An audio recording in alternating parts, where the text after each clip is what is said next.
Honorable Président, honorables membres du Bureau, honorables députés et respectueux collègues, je félicite notre collègue pour son initiative et lui en remercie. Pour ce qui concerne notre question orale, je ne crois pas une seule seconde à l'argumentaire d'une rémunération quelconque dont le ministre s'est fait prévaloir. Puis-je donc savoir sur quel texte le ministre s'est basé pour imposer la population? S'agit-il d'une taxe ou d'un impôt? Et de deux, il y a lieu de relever la question de double imposition ou triple imposition.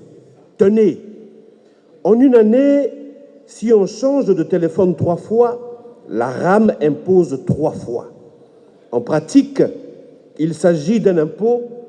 Or, la Constitution dit qu'on ne peut créer d'impôt qu'en vertu d'une loi.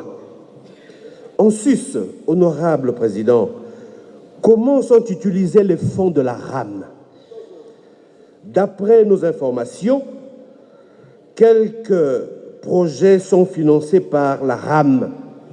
Que le ministre dise sur base de quoi ces projets ont été retenus et si les bénéficiaires sont passés par un appel d'offres et si le ministre a respecté toutes les procédures de passation de marché.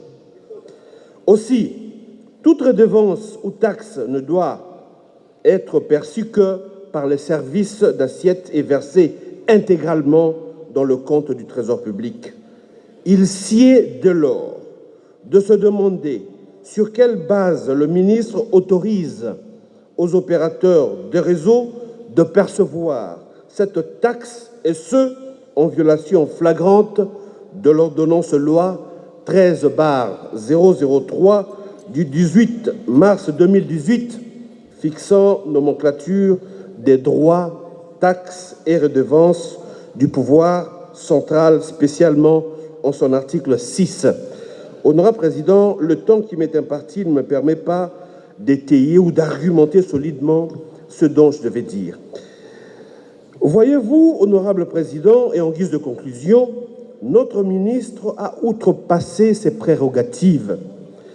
À cause des agissements de ce dernier, l'Assemblée nationale doit tirer toutes les conséquences qui s'imposent pour mettre hors d'état de nuire l'auteur de cette pratique anti-républicaine et retirer sans délai cette taxe tant querellée, j'ai dit.